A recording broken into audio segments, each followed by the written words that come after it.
concentrate power. You're in the dog zone for an hour. Come on. You know the number. 1-900 hot dog. 1-900 hot dog. 1-900 hot dog.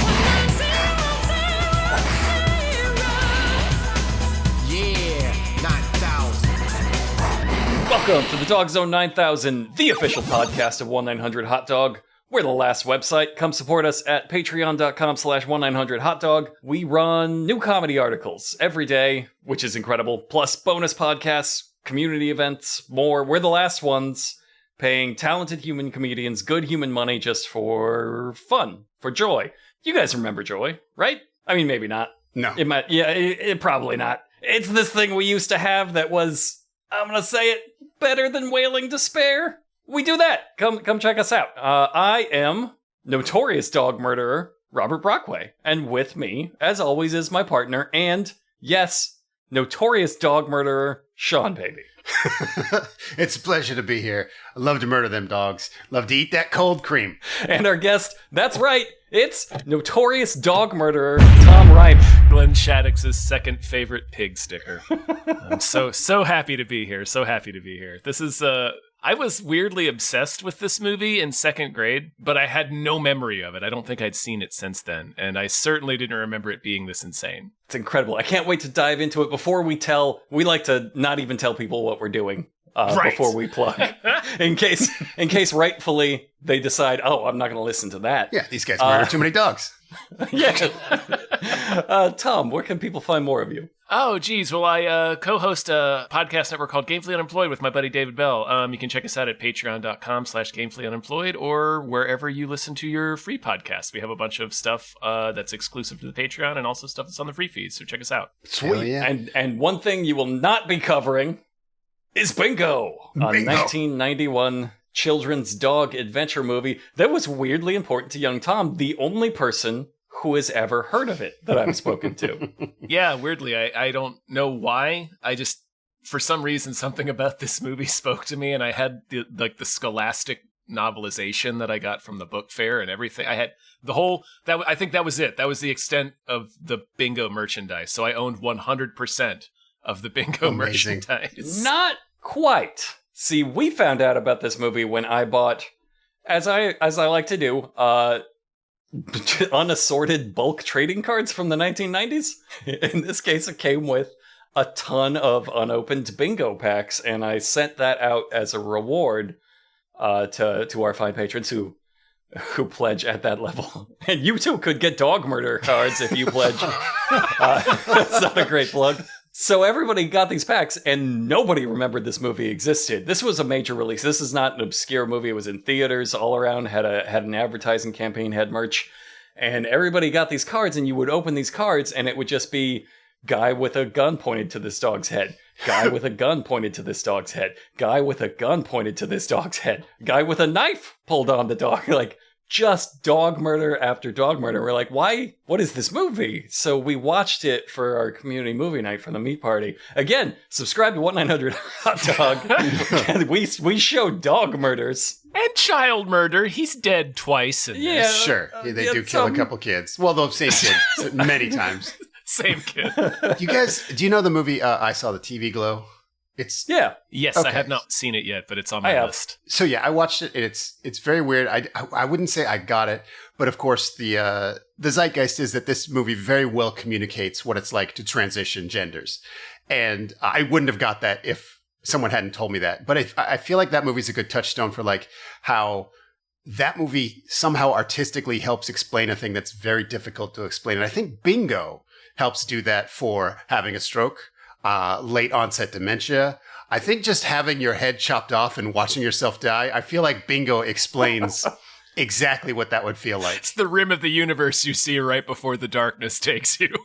Yes, there's something this movie's trying to communicate that I don't get, but someone out there watches Bingo and is like, oh my God, this is what Grandpa went through in the war. Yeah, it could be like pre-lobotomy. I mean, something to do with just the impending death of the self. This is absolutely a misfiring brain. Some ancient language, a thick, dead tongue. This was meant and marketed towards children. If you're not familiar, and you're not, we've established that. Bingo, it's in the tradition of Homeward Bound, of like Milo and Otis. It's dog forward movie, only instead of like wonderful adventures, it is tragedy after tragedy, and mania and a little too much sex, I would argue. Yeah, strong agree. I think everybody could agree. Way more piss than I expected. A lot more piss play, more feet. More foot play. To be fair, the piss was part of the story, and I love that I'm not fucking around. That's a real thing that we'll get to. It is. Yeah, I would argue, just like the sex, a little too much. A little too much of the story was piss-based. It's directed by a guy named Matthew Robbins, who wrote and directed Dragon Slayer and Batteries Not Included. So I have that in my notes, yeah. He should know how 80s adventure movies with like a kid-friendly bent go. What the fuck happened to his brain? Right? Was he in a motorcycle crash during this? Like, this is the whole time? Here's the one genuine thing I will attempt to say in this movie's defense, and then all bets are off after that. I think this might genuinely be an attempt to spoof these kinds of movies. Oh yeah, it's like all of our favorite things. It's a spoof by somebody that doesn't understand the source material or any of the appeal about it, and decides like a spoof means something completely insane. It's definitely the tracks of children's dog movies. I got that vibe. I want to say that I feel like it's like someone personally making fun of like the Heathcliff writer. He's like, you're a fucking idiot, and I'm going to prove it artistically with a big budget film called Bingo. This is what it's like to despise Peter Gallagher. Where Bingo has the full intelligence of a person, but still shits in the driveway. And every single human in this universe is completely deranged. Yes. Basically, none of the tropes of any of those movies that he is setting out to parody are present in a recognizable state. Like, he might be referencing something in a very disturbed way that I don't understand. I did look up a little more of his career. It makes a little more sense to me that he transitioned to writing horror with Guillermo del Toro. He went on from this to write Mimic, and Don't Be Afraid of the Dark, and Crimson Peak. So I'm like, oh, okay. Yeah, this is the dog movie the guy who wrote the Killer Cockroach movie would write. Right, and the incest handjob movie. Yeah. They should have slid that into Bingo. Well, I should say he directed this. He went on to write those because, we'll get into that. The writer of this was a guy named Jim Strain, and the only other thing he did of note was the 1995 Jumanji movie, which, again, really good, competent kids' adventure movie. There's a complexity to Jumanji that, like, requires some skill. I don't remember a lot of piss play. No, I don't think so. There's some derangement, though. The ending to Jumanji is desperately insane. Yeah. Yeah, you can feel like these are madmen who were trying to explain how they see the world through the broken filters of their brain, and failed. Corkscrewing into madness through the pull of their own gravity. I'd like to go through the only IMDb trivia I could find. There's not much. Each of which feels more savage than the last. How many are there? There are 3. Okay. I was going to guess 4. You were going to guess higher than it is, because again, this was millions of dollars, a huge marketing campaign in theaters all over the country, just vanished from the cultural consciousness. Here's the first one. A scene with Bunny shown in the trailer did not make it into the theatrical release. It shows her throwing raw hamburger onto a window, which Bingo is looking out, and she says, "Raw meat, raw meat." The context for this joke is unclear. Lost to time. Swallowed by the chronosphere. Didn't cut all the meat play, but a little bit. A little bit. He drags that guy around by the cock later. The end of the film announces the sequel, Bingo's Big Fix, which was never produced after this film did not make enough money in theaters. Is that a reference to his neutering? Yeah. Yeah, I gotta assume, right? This movie has I guess him being spoilers? castrated. That's his reward. No, that's what the next movie is about him being, and exclusively about him being castrated. It's a reverse Porky's. God, to be that confident, you have to at least have a treatment for what Bingo's Big Fix is. If anybody listening to this has any resources, I want that so bad. I want it so bad. I'll give you $4,000 for that treatment. If you can get hold of that treatment. That's the bounty. And the final and most savage piece of IMDb trivia. This is the last film Matthew Robbins directed. Yeah. Period. That's the end. That's the end of the trivia. That doesn't belong in trivia. That's like a career milestone. But they're like, Yeah. Somebody learned from this mistake, but it was not him. He did. He learned like, oh, apparently I understand the world in a very dangerous way. I'm going to write roach horror after this. I'm going to transition to my natural state, which is roach horror. I should clarify. That's where I belong. Yeah. No, this movie does not take place in our world. This is a dreamlike, surreal nightmare of a world. I tried to, in my notes, try to keep track of the rules. Like, what can people do? What can dogs do? It is never consistent. No. It all seems designed to drive the viewer mad. And it works. It's just an unsolvable riddle. The thing that kept confusing me is that everyone treats Bingo like a human, but he's the only dog that they treat that way. Like, he gets subpoenaed. Here's my rebuttal to that, except for when they don't. Except When for they when they don't, yeah. oftentimes don't, yes. Yes, there is And I guess no internal consistency to this movie, or external consistency. It starts with a fun animated intro and real wacky hillbilly music, and it does not prepare you for the darkness to come. Like, if I was kind of a lazy 90s parent, I would check out this movie to be like, oh, okay, this is cool for my kids. I get the vibe. And then I'd walk away and I would come back to severely damaged children, to irreparable children, and be like, what? The intro was so cute, though. Couch is on fire. Yeah, these are now dog children. They have been transformed. The very first thing that happens in this movie, after the cute intro, the dog is yelling at a clown to feed him cold cream. I wish that was anything except exactly what you said it is. I wish I could say you were comedically exaggerating. No. It feels like something I would write, though. Like, if I was like, you know, just kind of doing a little absurdity of like, oh, here's a guy. I need something for this guy to do that's just fucking crazy. Okay, yeah, he's screaming at a clown to feed him cold cream. Yeah, that's fine. I'll fix it later, tighten it up. But like, that's good enough. That's maximum crazy. Yeah, you know dogs. Dog Yes, stuff. yes. I just love that, like, notoriously the first page and especially the first line of a screenplay is so important to, like, set the vibe. Yeah. And you wrote down, dog yells at clown, give me cold cream. You're like, yep, perfect. No, I'm not It's changing that perfect. at all. Yeah. So, Bingo works at a circus, not performing. He's not a fancy performing dog. He is a carny, but he does have a job.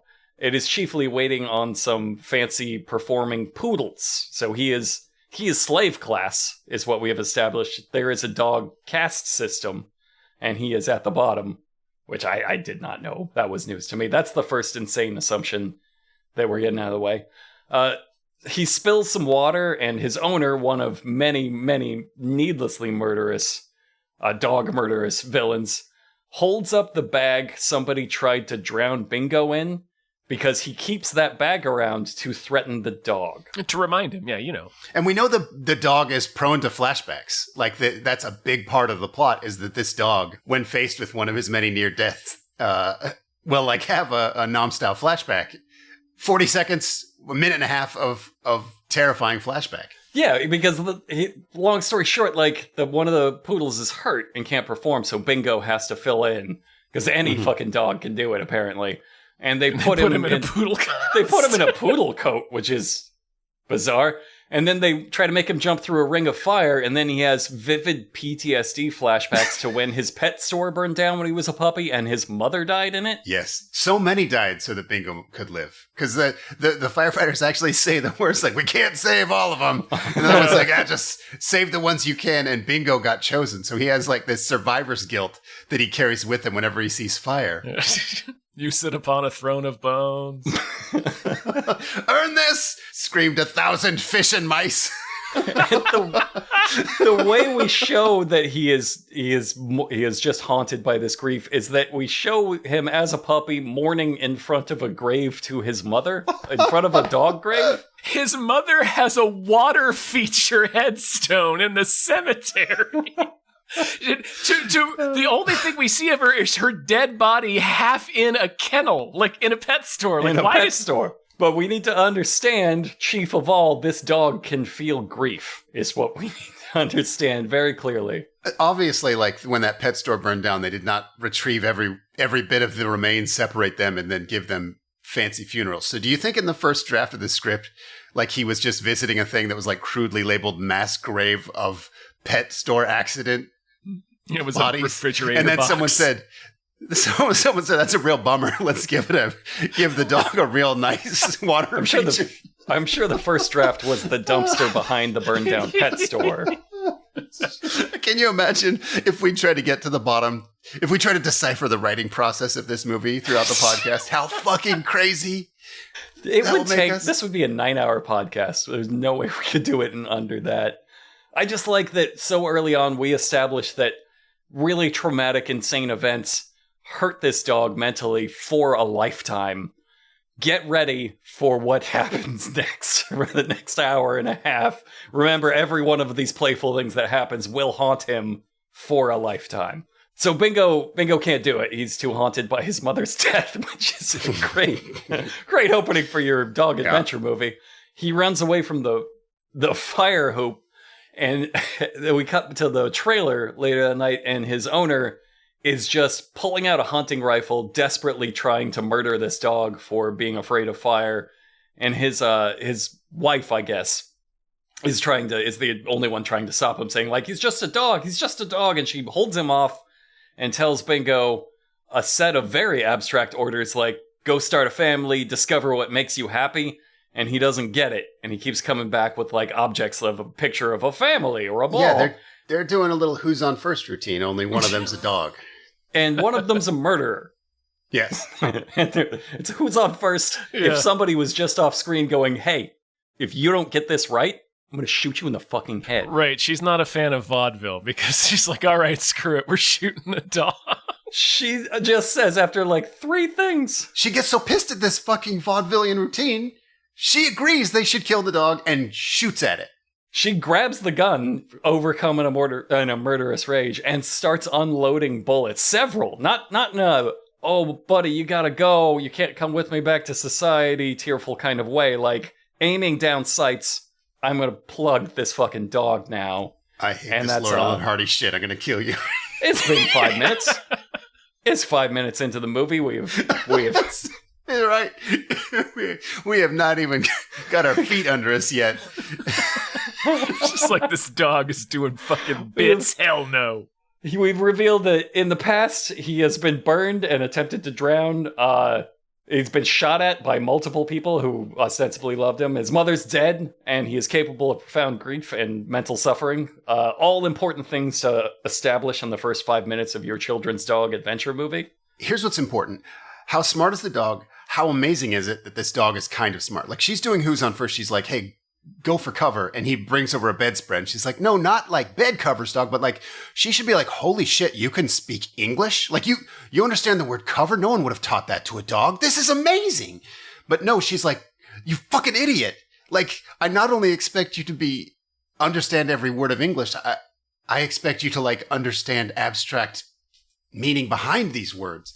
And the penalty for failure is death. So is every dog in this universe smart enough to like kind of talk, but like not quite smart enough to like be charming, and so they all get murdered? I don't know what the rules are. Yes. Is the point. Oh no, I'm already crazy. Oh no, I've already been driven mad by Bingo. 5 minutes. 5 minutes. Stop the clock. We got it. So we cut to a bunch of kids biking through the woods, and there's one loser kid, as there always must be. That's Chucky. And he can't keep up and do the rad jump at the end, so he crashes and drowns in the river. He just rides his bike directly off the ramp. He doesn't even attempt to jump it. No, I think he might want to die, but he crashes and immediately drowns in the river. Here's a fun fan theory. The whole movie takes place in the next half a second. Everything we see from this point. Yeah. Okay, good. We all agree. Bridge.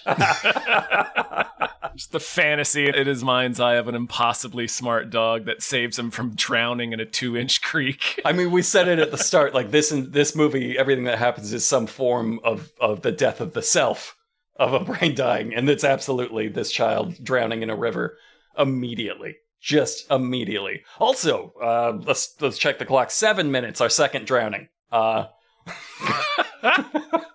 Bingo the genius dog runs along and performs CPR on him for a long time. It does not work until he eventually takes like a flying leap into the kid's rib cage And he finally, I think like 3 minutes later, comes back to life. He definitely has brain damage now. Like, if he's not just dead anyway. I do like how the dog went from chest compressions with his like tiny little dog hops to like jumping off a bridge and like just stomping his heart started.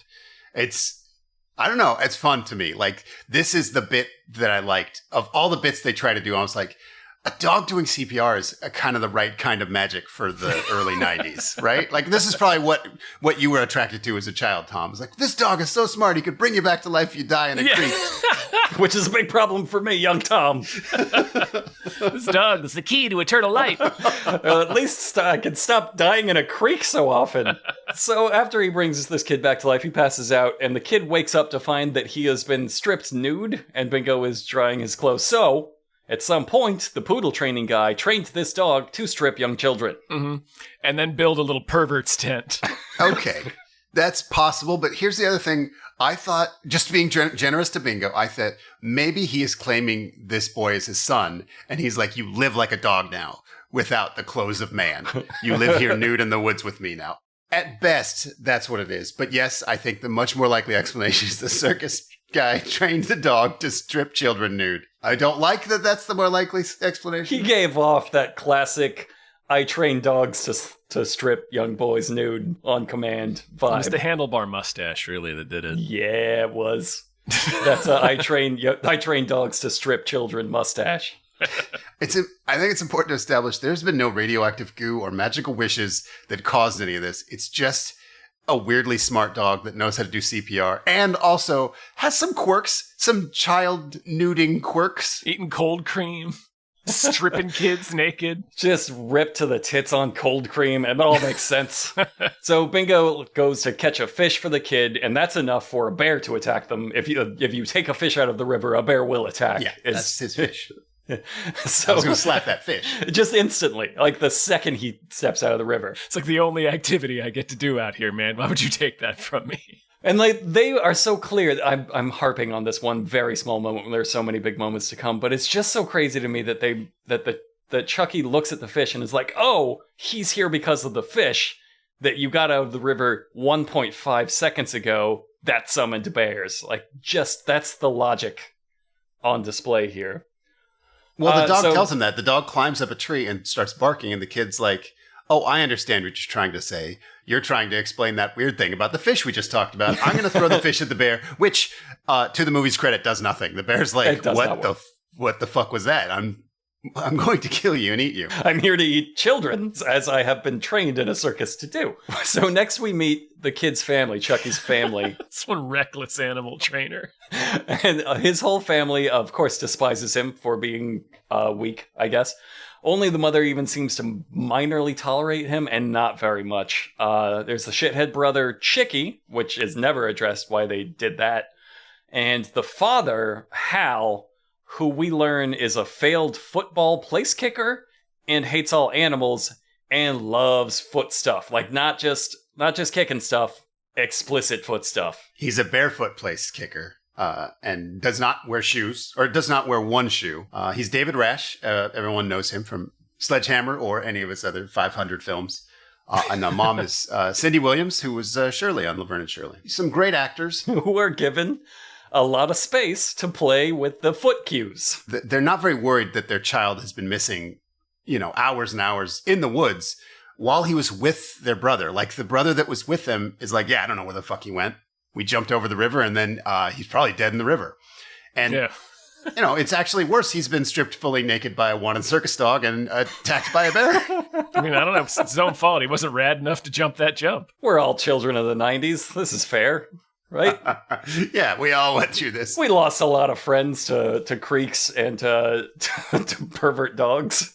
That was just, the cost of freedom. So he tries to sneak Bingo in gratitude, like, you're my dog now. But we establish, Bingo's super horny for the neighbor's dog. Get used to this. Get used to this. Yeah. It's a weirdly horny movie. The reason the movie happens is because he fucks too much and oversleeps. Yes. So They do a little bonding montage. It's whatever. They establish early on that, well, you know what? Let's go through it. They go skateboarding together. Total, 90s smart dog stuff, right? Totally. Fine. They play arcade games together. That's pushing it. Bingo helps him with his math homework. I think that's supposed to be the gag. And then the second gag is they look at pornography in the convenience store together. Yeah, they do. I said get used to it. I feel like no one's going to believe us. If they haven't seen Bingo, they're not going to believe us that the little boy is just looking at a Playboy and the dog is masturbating to pictures of dogs because someone has made a magazine of dog pornography in this universe. There's Dog Playboy. There's Play Dog, and he's getting it on. So the family comes home to find all of their stuff has been destroyed by what is obviously a dog. And Hal steps in dog shit with his precious haunted foot, this precious football curse foot, and that cannot be tolerated. So they ban him from having the dog that they don't believe he has, and that same instant inform him that they're all moving because he's been traded to Green Bay. I want to stop here and okay, so the older brother is like a genius. He knows this. He has read the screenplay. He's like, you're hiding a dog. Not like you had a dog in here. He's like, you have a secret dog in the house, which seems like something you could just check. Like, hey, guys, let's check the house for the fucking secret dog. But they don't. But the kid still knows. Whistle.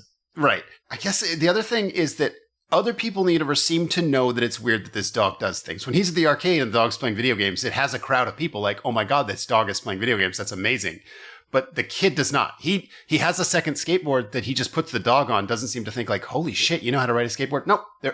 He does not notice the dog is magical. There's a part here that feels like it's from the wrong movie where like he just grabs the dog and he's like, oh, Bingo, I can't ever lose you. Like in the middle of a game of hide and seek. He like loses the dog for like 4 seconds. He's like, Bingo, if I ever lost you, I'd kill my entire family and myself. Yeah, it's like, what the fuck? I've had a haunting realization. I'm sorry, can we revisit the Dog Playboy? Sure. Please. I know it's a moment we don't want to revisit. I don't want to live in that moment either. But with what you just brought up, the kids are astonished that this dog is that smart. We do meet other dogs. They kind of have, they've got a little bit of Bingo magic, but it's very much established like, no, they are not. They're just dogs. They can do a couple of human things when it fits a gag, but Bingo's the only smart one. Who was Play Dog for? Because that's a whole magazine built and published, but these dogs are not smart enough in this universe. I had that question a few times, like later on when he gets arrested, there's a dog like lineup measurement thing behind him, but he's the only dog that gets treated like this, so it seems like they painted that just specifically for him. Yeah, that's a funner moment to visit than dog fuckers have their special publication, Dog Fucking Monthly. Yeah, that's just a magazine for humans, man. That's who that's for. That's for that circus owner. Yeah, it's like this series of like one-dimensional jokes that don't have a dimension. It's like zero-dimensional jokes because it's like, here's the gag, but like there's nothing it's playing off of. It's just like, this is the universe they live in, only maybe it's not. Wink. You're like, what the fuck was the wink? Why do they have the Dog Playboy? I think that drills down to it really well. It's the wink at the end. Then you're like, wait, hold on. No, was that a spoof of something? Because that has never happened. Nobody's ever done the thing that you're saying, like, let's lampoon that. No, it's never happened. You invented it and then spoofed it in the same sentence. Which isn't anything. It's nothing. It's just madness. Anyway, so the family's moving and Bingo sneaks out to get his dick wet. I'm sorry. I told you to get used to it. He brings a bottle of champagne, so the dogs get drunk in this universe. Mm-hmm. He brings it over and he gets smashed with the neighbor dog and they fuck all night. And then the family moves. The next day they pile in the car and move away. But Bingo is too hungover and just too wrung out from fucking all night. And he misses the car. Which they wouldn't have allowed him in anyway. But he was going to hide in a trunk. Yes, he was going to possibly hide in a trunk. It's unclear what the plan was. The scene where he's drilling the air holes into the steamer trunk. He's like, don't worry, Bingo, we'll hide you in here. The look on the dog's face as he's looking at that trunk is just so like, oh God, I'm not getting in that fucking thing, dude. There's so many moments in this movie where every time he has to do a trick, like the dog looks really not happy with it. All of the things this poor dog has had to do, there is no way he has been trained for this in dog acting school. Whatever that dog acting school is, there is not a section for getting shot at by circus perverts. Like, there's not. There's just not. It feels like a lot of dog movies are sort of written backwards from what the dog stunt performers can do. But not this dog, not this movie. Or not this dog. Whichever. They both mean the same thing in this case. Nothing makes sense in it. No part of it. So now there's a car chase where they're trying desperately to lose the dog, like seriously peeling out, drifting into traffic, almost killing a lot of people, trying to lose. Just maniacally trying to lose this dog that's just trying to catch up with the car. Trying to shake the dog.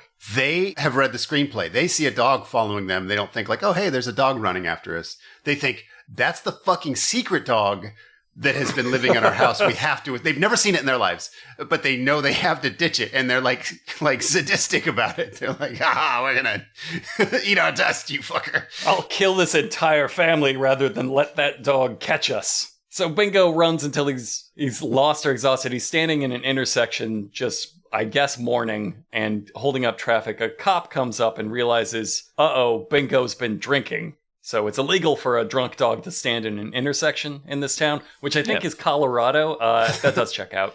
Yeah, that's a Colorado kind of law. He gives Bingo a field sobriety test, which Bingo passes, because that's one of the cute tricks he can do, is walk on his hind legs. And he lets him off with a warning, and then before peeling out, the cop turns to him and says, I'll run you over unless you leave this town. He's going to drive him out of town like Brian Denny. It's a fucking sundown town for dogs? Colorado? Bingo throws a rock at a helicopter. I think it's supposed to be Denver. I don't think Denver's a sundown town for dogs. They drew first blood, not Bingo. This is the first step of his little dog adventure. Like the first step of his fun kids movie journey is this cop threatening to kill him if he doesn't leave town. So now we're going to get to the piss play that dominates this movie. Yes. Chucky, his plan is that he's going to drink as much water as he can and just piss every mile so that Bingo can follow his scent across the country. And you would think, like, if I was writing this, I would think, okay, we'll establish that, right, with this first shot, and then we'll just maybe make reference to it, like somebody will talk about it. We don't need to keep seeing the kid peeing, right? Right, because he's pissing like every mile, so it would be insane if we stopped every 5 minutes of this movie to watch a child piss, right? We haven't mentioned this, but there was a shower scene earlier. So, like, we've already had 2 nude little boy scenes, and then I think this is already our second pee scene. So I would think most screenwriters would say, we gotta really be more careful about. Yeah, we gotta cut a few of this child piss play scenes to make the R rating. to make the R rating. We can't have all these nude child scenes. We can keep one. Pick your favorite. It's far past troubling. It's so hard to pick just one. I want to say by screen time volume, it's not a super long movie. It's about an hour and a half. I want to say about 40% of this movie is watching this child piss from now on. It's every time. We watch every single time. And the rest of the movie, he's either naked or dead. Yes. This is... Yeah, you're right. You're exactly right. We make it sound like it's about a dog, but no, it's really it's about a pissing naked dead child and the maniac pervert dog after him. Just a kaleidoscope of horror. Everybody wants to murder. Good God. Next thing, the family stops at a local hot dog restaurant named Duke's, and we immediately establish Chucky goes into the back to piss, I guess. And they immediately establish he is slaughtering local dogs to make the meat, and he's not making a secret out of it. He's not like proud of it. By it. No, he's not like, oh no, child, you saw that. He's like, always fresh, and just all or super proud of it. Yeah, and it's Glenn Shaddix. In the role he was born to play. Duke, the dog slaughtering maniac. And the dad is fine with it. He's like rationalizing the dog eating. Yeah, I would go further and say the entire family is fine with it, because we cut to the scene. Right, nobody else protests. Yeah, we got to the scene where the dad is like, the kid has already told him off screen, and the dad is just like, I don't see what the big deal about it is. And the mom isn't like shaking her head, and the other brother isn't making a face. They're just like, Yeah, we eat throwing dogs. Up or crying. we all of us, each of us ate 1/5 of the dog just now, and it rules, is what they think. That explains their attitude towards dogs in general. They're just like, they hate him. I think if you were 10 years old watching this, you probably wouldn't even be sure they're eating dogs. Like, they never outright say it. So maybe that was a choice to try to hide it from the children. They don't outright say it yet. Oh, you're right. No, later they make it explicit. When Bingo escapes, yeah. That was that like, oh no, what's the troubling implication? Let's revisit that as adults. Oh, no.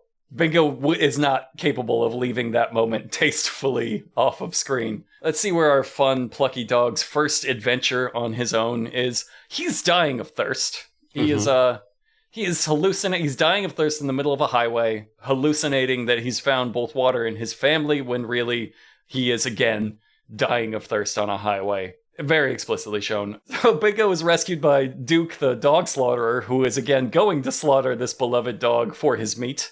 Children love this movie. He puts them all in the big cage at his hot dog restaurant, where they explicitly explain, we kill dogs and put them in hot dogs and eat them. We love to do it. It's great. But they stage a dog prison break scene. And here's one of the few moments where, like, all of the dogs hold up mirrors like prisoners to, like, get a better view down the cell block. And that's like, okay, they could do a cute thing. But then they aren't shown as being anywhere near Bingo capable after this, because only Bingo can break free. He hatches the Shawshank Redemption plan and just tunnels out. Until he does it, and then all the other dogs know how to open cages. Then they all help. He taught them. It's the Planet of the Apes moment. Right. So just, I want to be clear that it's not just Bingo who is pretty smart. It's the universe where all dogs are super intelligent, and also a world where people eat them. So those are the rules of this universe. For this scene. Yes, sometimes. Which is the most you can hope for out of this. So all the dogs break free, and they corner Duke and his horrible wife in a cage, and they steal his pickup truck and push start it. And so Bingo can drive it into their hot dog stand. And you're thinking like, oh, this is where they show them, like, after the car crashes through their hot dog stand, they show explicitly the Duke and his wife are alive afterwards. They do not. Presumed There dead. is no parachute drifting down from the shot down plane in G.I. Joe to let you know. No problem, kids. There's no like, oh, the Foot Clan was just robots. At this point in the movie, I was fully expecting an explosion. Yeah. Like the way this movie had been going, I was like, well, they're going to be killed, obviously. I think it's implied they were, because it crashes straight into that stand, and then you do not hear them again, you don't see them again, and they leave, and then you're like, yeah. They should have eaten their cooked flesh. All the dogs should have come back and eaten them after the explosion. You should be roasted, yes. Clearly. The dogs all wave goodbye to Bingo, who's still got to find his boy. And it is adorable. There's like 7 dogs all waving to each other. It is a real cute scene. Yeah. It was real cute that they got them all to do that. And then this can't be right. My notes say the boy is peeing again. Yep, that's exactly what I have. This is hotel scene. This kid is fucking pissing again. I'd say back to Chucky pissing his way across the country. I forgot to look up whether or not the kid, who I feel like I kind of recognize, went on to have like an adult career after this, because if this was his big break and they just had him piss the whole time, where does your career go after that? Your agent needed to do something. Otherwise, this is child abuse. Right, it's already peaked, right? You're already at the top. It can't go any higher than that. Yeah, you're the piss lunatic from the dog criminal movie. Yeah, that's me. Oh, all right. Oh, you're stabbing me. Okay, that's appropriate. Oh, here's where we meet Kurt Fuller.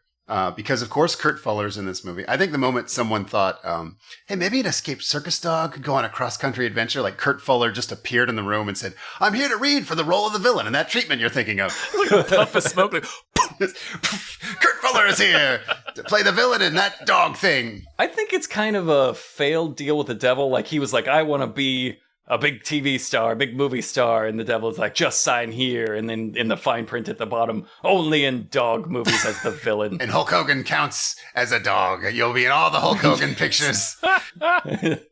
You're absolutely right about that. That really, some things really clicked here that Hulk Hogan counts as a dog. Only in the movies, like in his fictional movies.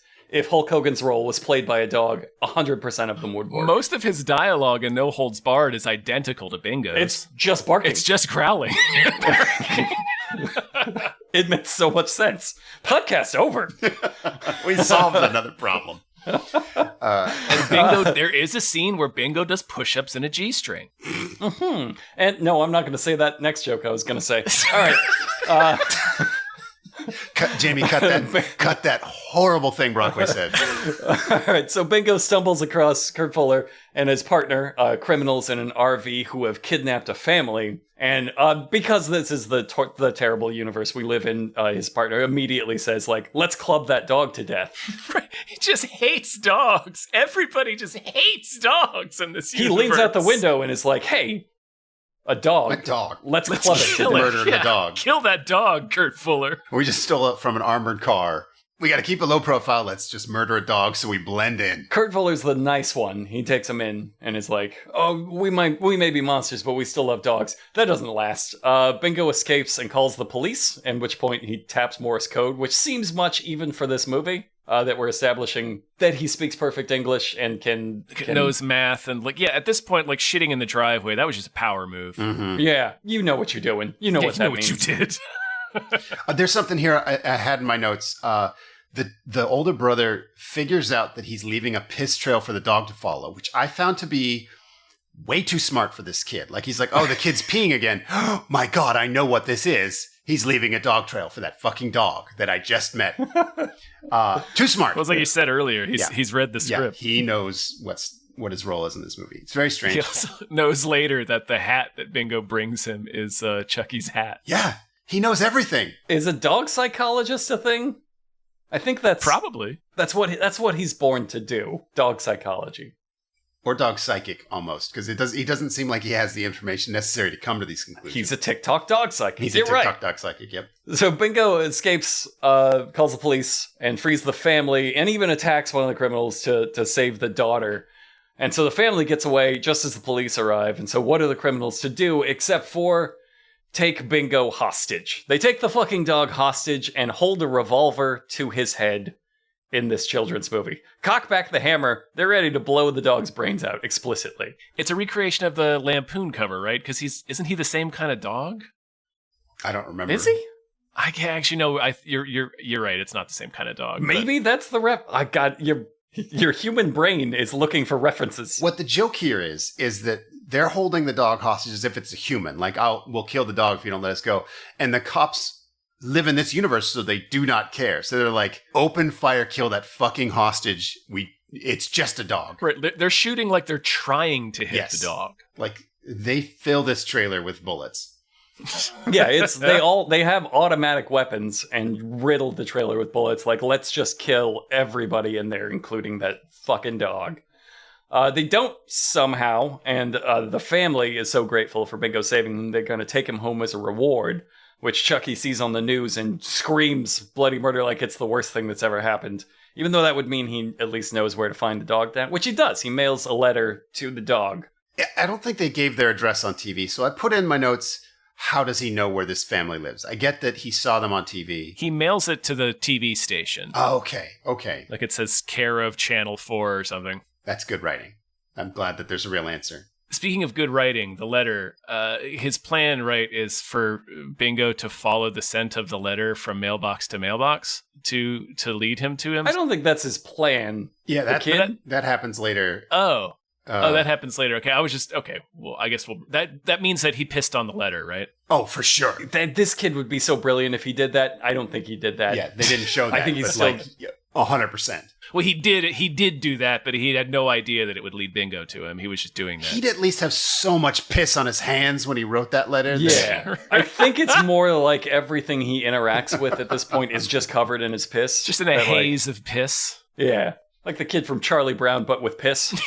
Piss pen. Little piss pen with his piss clouds following him everywhere.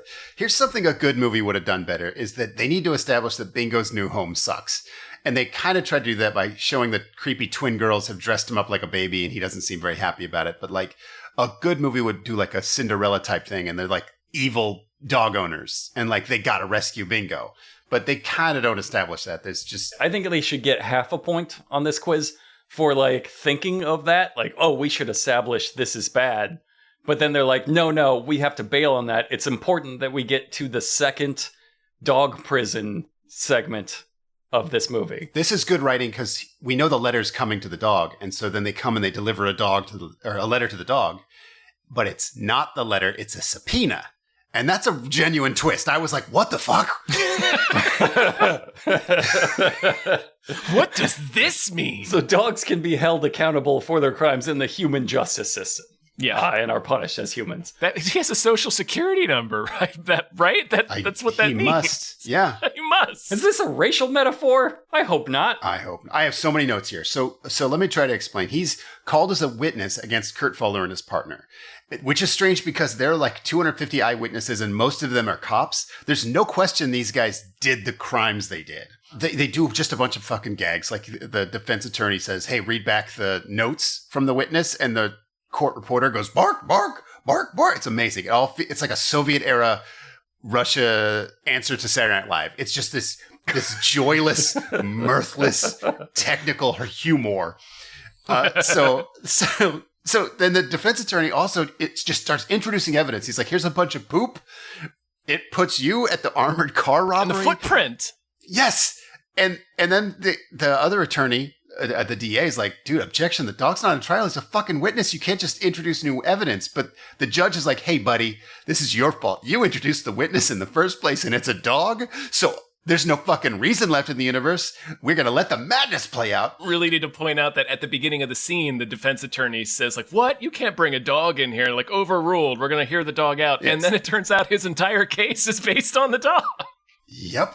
So it's like, even in this universe, there's consequences to being stupid. It's like, you brought a dog to the stand, so now we have to find a way to punish you. Anyway, the dog has no alibi for the armored car robbery because he can no longer talk. So they're like, where were you when the armored car got robbed? And the dog's like, bark, bark, bark. They're like, that doesn't fucking mean anything. You go to jail for contempt of court. But instead of jail, they put him in like full-on regular human prison. And They put him in human prison. Like he's working in the laundry room. As they're escorting him in, we do the standard prison scene where all of the inmates catcall and whistle because here's the sexy new fish, because they're gonna fuck this dog. Yeah, I did not like that. I had that in my notes. We see what Bingo does to dicks. Yeah. So, for the second time, there is a dog prison escape in this movie.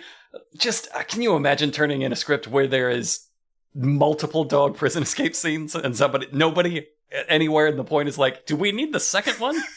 Wait, what are we doing? Do we need the fifth piss scene? Whoops, I asked questions and now it's tracing right back to the beginning. What the fuck is this? What have you done? So there's a rule of threes even with prison breaks. There should be a third dog prison escape. See, here's the part that fucked me up about this is the dog got the letter in the prison.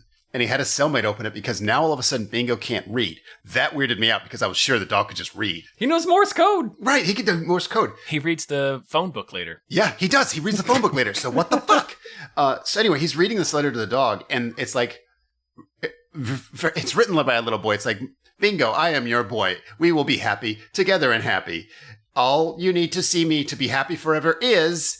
And then Kurt Fuller tears the letter away. Like, as if there was some sort of a secret this little boy knew to be like, here's how you get out of prison using the magic of dog owner or whatever the fuck. That's this thing that we're now missing. It's like, oh, okay, we need to get that letter back from Kurt Fuller, but he eats it. Fucking incredible. Incredible that he eats the letter. Yeah, he knows that there's a secret to escaping prison for dogs on the letter. If they've established that and accepted that Bingo has framed them for the armored car robbery, which is why Bingo's in prison. Why are they also in prison? I think for any of the other charges, I'm sure that wasn't just armored car robbery because they did like kidnap that family. So it wasn't to get themselves off. They just wanted to take Bingo down with them. Right. Yeah. I guess it's a weird defense. Let's get to the prison knife fight in our dog adventure movie. Holy shit. Because there is one. Yeah. So his Bingo's cellmate squares off against Kurt Fuller, and Kurt Fuller pulls a switchblade on him, because everybody just has switchblades. His cellmate pulls a bigger knife. Another one pulls a machete, and then every prisoner in here starts just pulling knives and getting ready to stab everybody else. Again, dog adventure movie. Somebody wrote Homeward Bound. Bingo bails. Did you notice that? Like, the knife comes out, and then Bingo jumps into a trash can to hide. While his cell... It's not the last time he will do this in this Prison movie. friendships, man. Prison friendships only last as long as they serve you. Bingo helps those who help themselves. The dog was supposed to stay, but for some reason, this trained movie dog runs when he sees a knife. Yeah. So I just love that there's a mass prison knife fight in Homeward Bound. And this guy's like, I'm going to write a Homeward Bound spoof. Remember the knife fight? No. Yeah, we got to put some machetes in there, right? There was machetes in Homeward Bound. They're still doing fucking Marmaduke bits because the dog jumps in the middle to like break up the knife fight. And then the prison guard sees like just 100 swords and machetes and he runs down there. And the thing he's mad about, he's like, who's doing all that barking? But there's only the one dog. And that's the joke. But it's like I don't understand what the foundation is from that joke. It's just... And freeze on the exact moment this punchline lands, which is a dog in the middle, a prison guard angrily pointing at him, and 25 prisoners with machetes surrounding him, and then the New Yorker caption at the bottom says, who's doing all that barking? Yes. What does that mean? That means nothing. Why? Is it a statement about how prison guards only care when there's a dog intruder and not over violence? Is it a racial thing? Is it a racial thing? It's gotta be a racial thing. It's an inmate directly behind the guard, looks exactly like David Crosby. That might mean something. That has to mean something. Is there like a very clumsily concealed ARG in this movie? Is that why it's so weird? Like you should be picking up the clues where you're like, oh, okay, if I tally up each of those knives that they're trying to stab the dog with. This is that bit if we solve a kidnapping by cracking this ARG. There's somebody locked in a safe somewhere. We're supposed to have a light gun to shoot all these machetes to tally up our points at the end of the movie. Oh. So they break out of prison that night, and Bingo follows the mail trail back to Chucky's hotel where he obviously... The letter he pissed on. The letter he pissed on. He follows Right. the piss through the postal service, which you can't do that. It's soaked with piss. Everything in there is soaked. Soaked head to... It's the pissiest part of the United States government. Everybody knows that. It's the most piss soaked. To demonstrate his journey, they like play, I can't remember, like Country Roads or I've Been Everywhere or something, some sort of a travel song. I think He goes it's from- Country Roads. Anyway. He goes from Death Valley to Anchorage.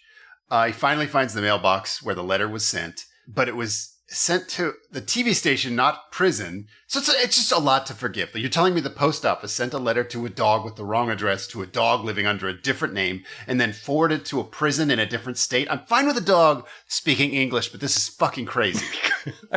Somebody take the clip of Sean just saying everything he just said, because it's the craziest anybody has ever sounded. Yeah. I'm almost certain that's exactly what happened. I'll have to hear the playback, but I'm pretty sure that's exactly what happened. Well, so what you said up top is this movie's goal is to simulate the experience of having a stroke, and that was you saying everything you just said. I think I might have said that he's living under a different name because the other family that adopted him after the kidnapping did not call him Bingo. They were arguing over his name. So when they found him in that home, they had no reason to think he was Bingo.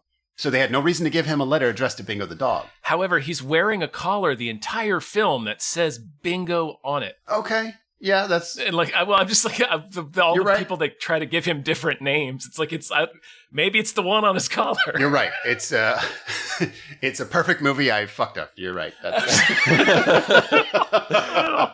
right, so Bingo passes out at the hotel and in front of what I think is implied to be a prostitute, right? 100%. She is dressed Well, in she's lingerie. holding a Dr. Doom remote. Holding like a bomb remote? It's like a doomsday device. What is the implication?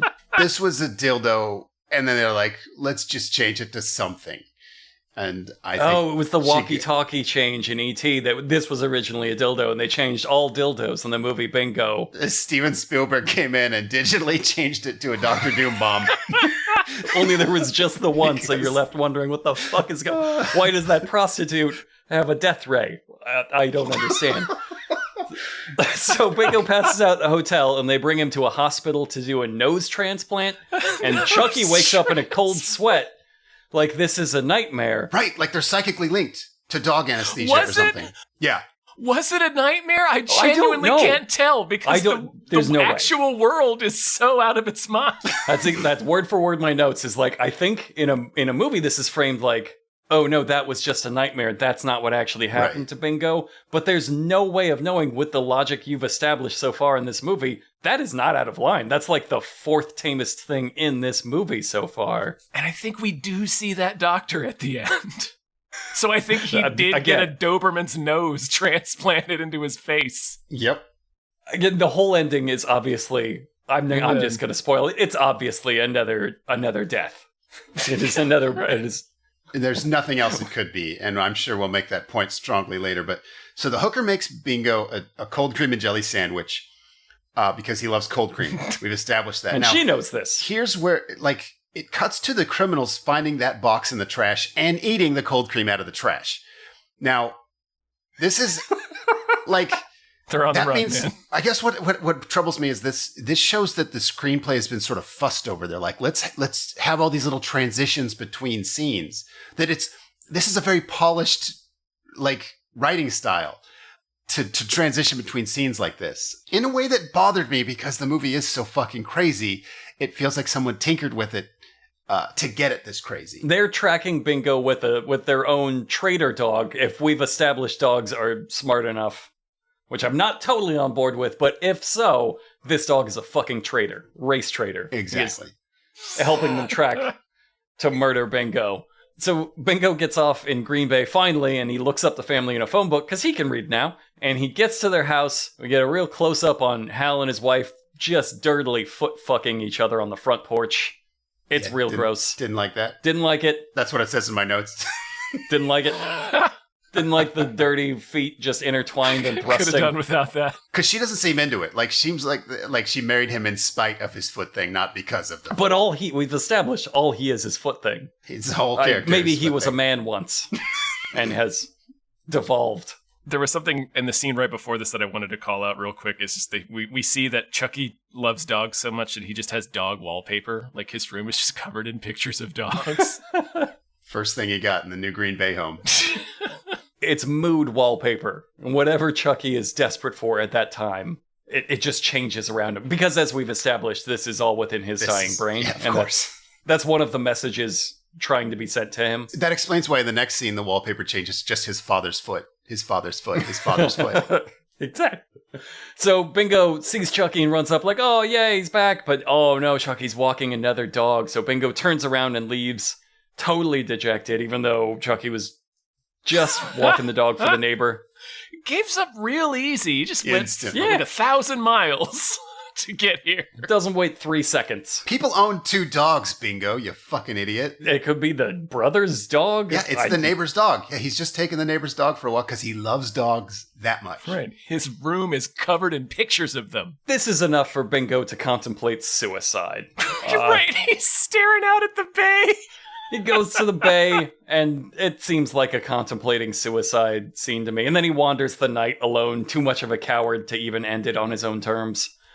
Eventually, he starts eating out of a dumpster, and Rock bottom for Bingo. this is how employment works in this universe: is you go outside of your restaurant and you catch a dog eating out of a dumpster, and you decide, "Hey, I got to give this dog a job." No. He says you have to earn your keep. So no free dumpster. Yes. For you. How dare you Instead, eat my I will trash?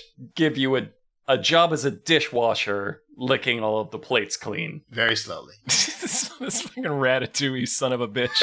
What's he doing bringing in this stray dog to lick plates? But see, now he's in the system. You see, so now Kurt Fuller can find him because he has a job, he has an employment.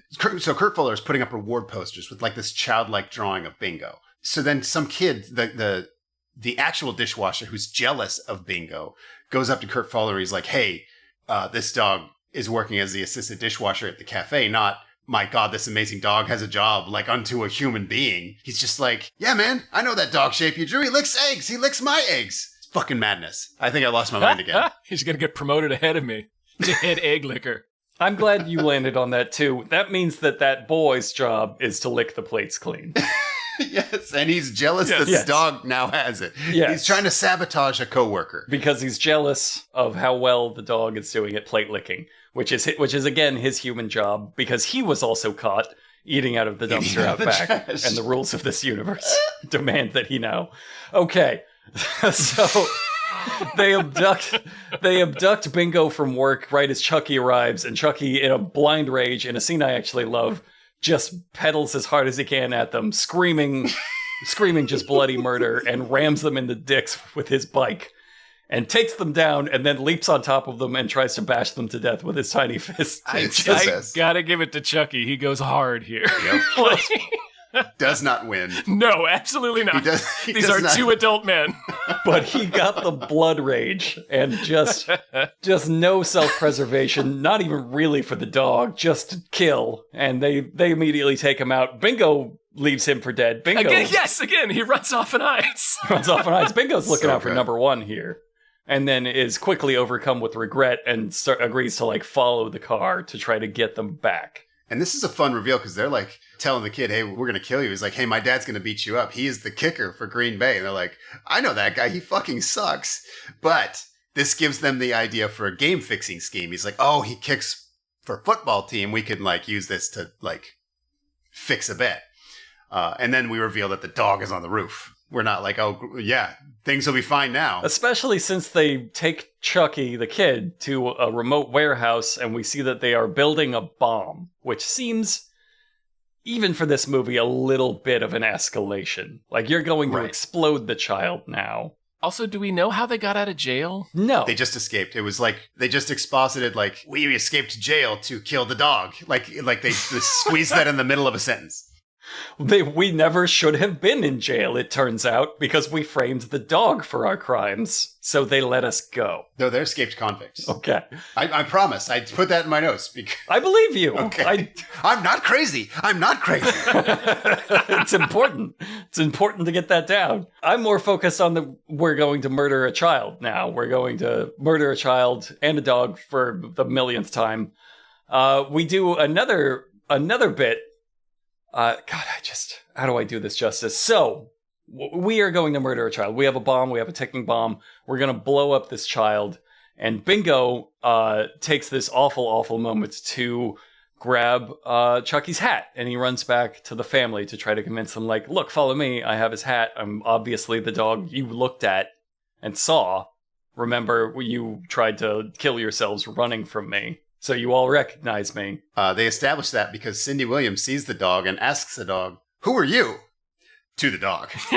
And he gives an unsatisfactory answer. Yeah, she decides he's a solicitor, the dog, and tells him to go away. So what is the dog to do? Wait, it's time for a callback. What was the first set of skills we learned about him? That's right, he strips children on command.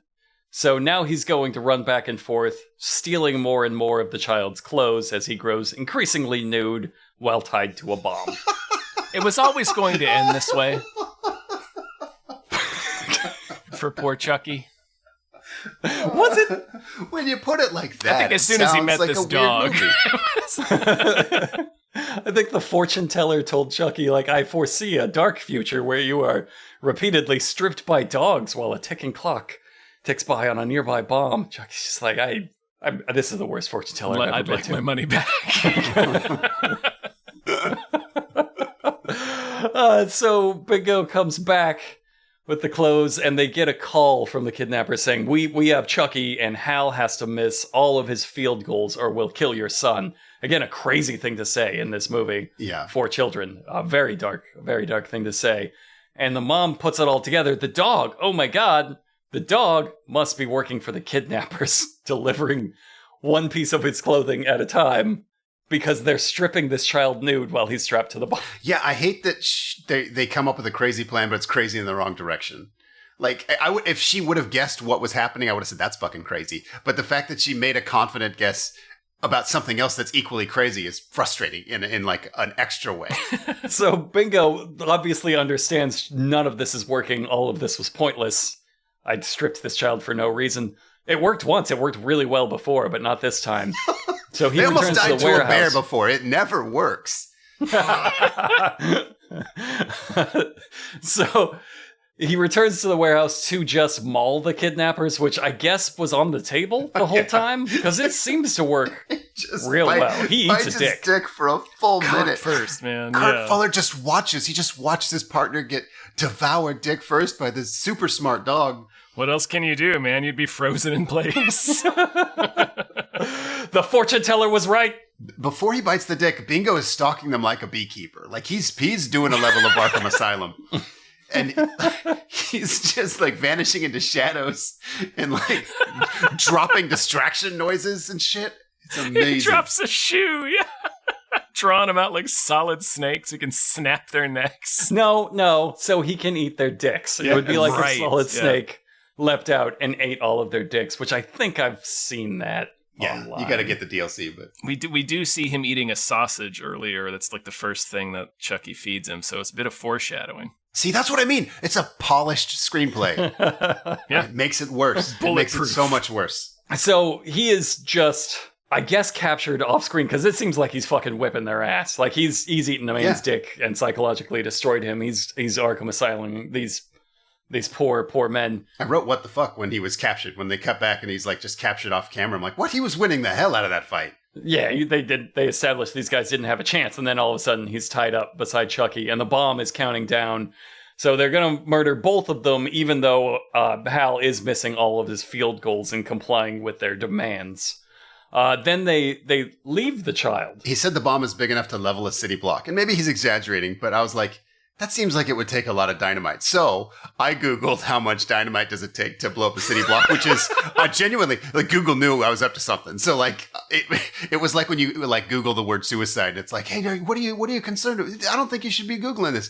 It was like that, but more aggressive. Like, hey, fucking the FBI can read what you're typing right now. I'm like, no, I just want to know the number to know how crazy the dog movie is. No, for bingo. The nude pee-pee boy dog movie. Let me just add that to my Google search. Nude boy, city block dynamite. You're right. This is the movie that gets you taken down after all these years. The connection suddenly gets really slow.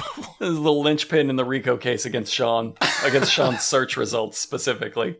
If you put them all together. Can you imagine how I would have to hide my head the whole time they read that in court? I'd be like, oh my God. I can't explain that one. You'd have to. I can explain. I have a careful filing system. That sounds worse. Okay. That one is what it sounds like. That one is, but the rest. Oh shit. So they're tied up the child and his dog and are going to explode them. Seems dark, and then because I guess they remembered. Wait, no, we have to pay off Bingo's first trauma arc. They also set the place on fire. Which seems like a lot.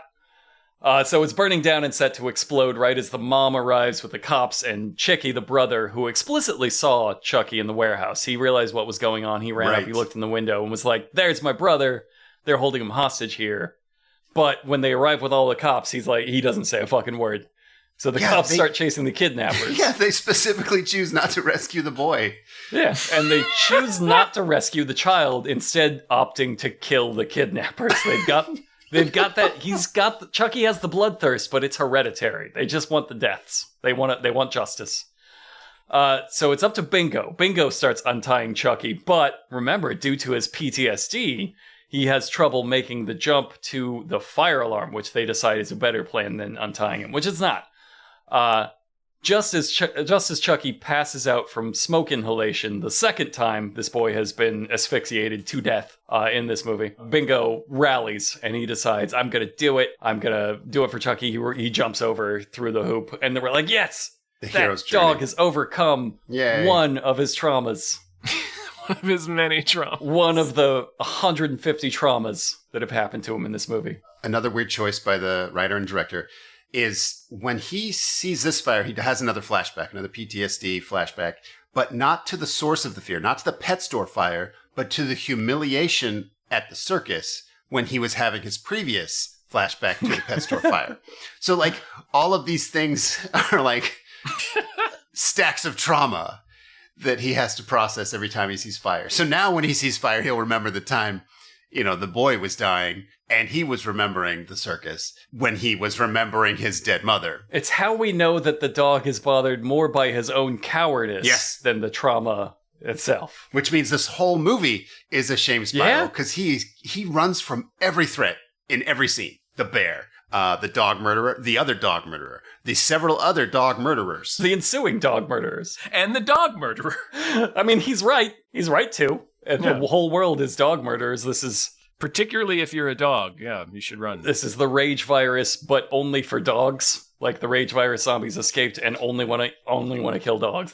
Only dogs are living in 28 Days Later in this universe. But they can live the normal life. It's the only thing different is that when they see a dog, they kill it. So firefighters have, I want to say, barely rescued Chucky. He looks rough. They're giving him oxygen.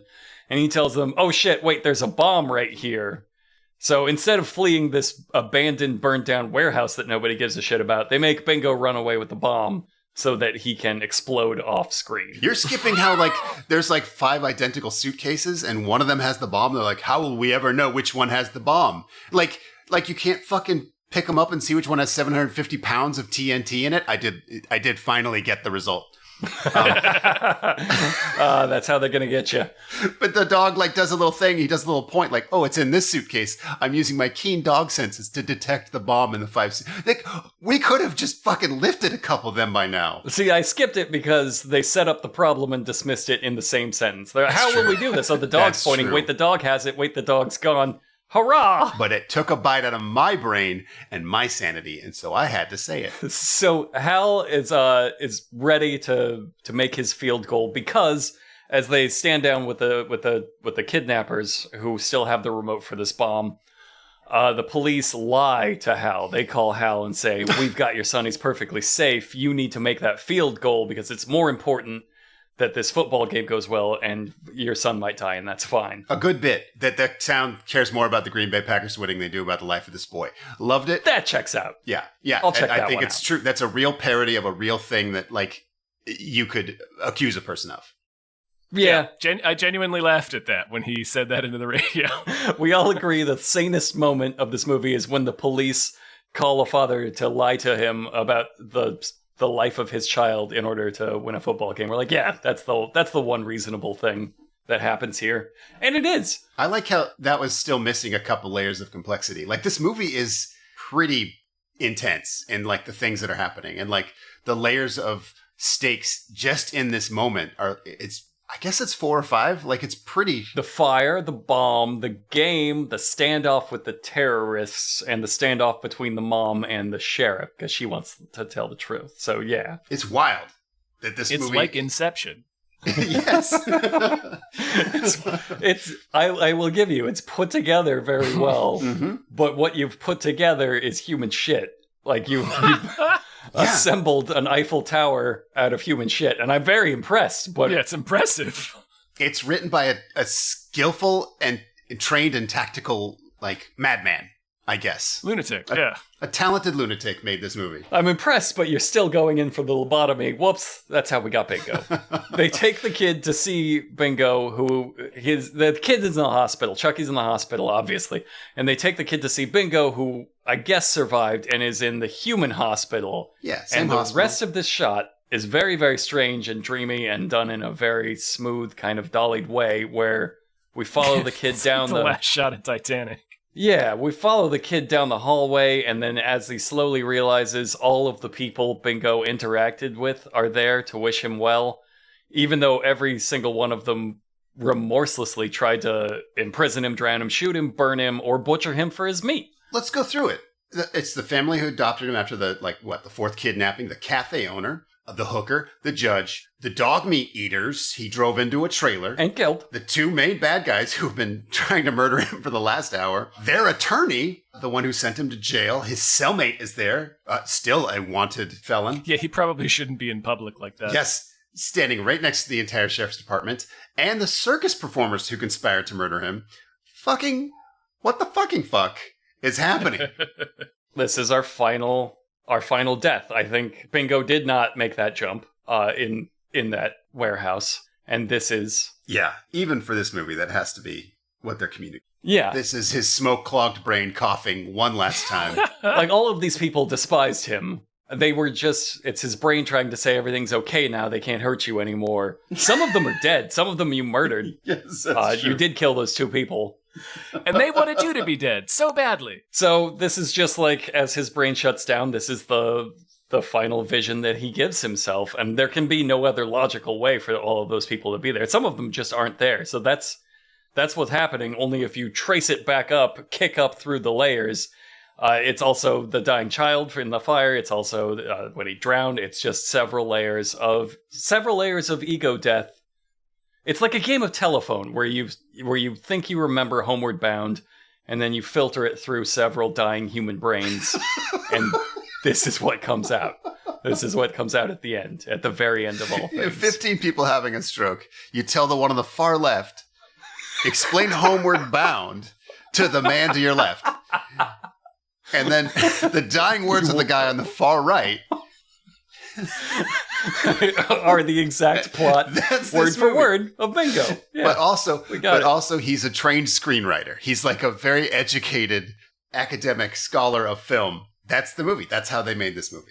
And then, as we mentioned earlier, the kid Chucky says, "Can I keep him, Dad?" And the dad says, "Sure, son. Just as soon as we have him neutered." Whoa. Groink? Stay tuned for Bingo's big fix, or not. Einstein, Hunter, Frankfurt. Einstein, Hunter, Frankfurt.